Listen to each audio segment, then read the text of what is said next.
อกซ้ำใจที่อ่อนเมื่อยแห้งอธิษฐานแสวงหาพระพักของพระองค์ผู้ทรงสำละให้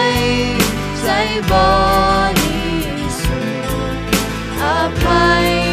บาปผิดที่ได้ท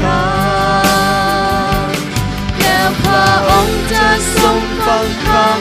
อ้อนวอนของเราแล้วข้าใจพระองค์จะอยู่ด้วยกับเขา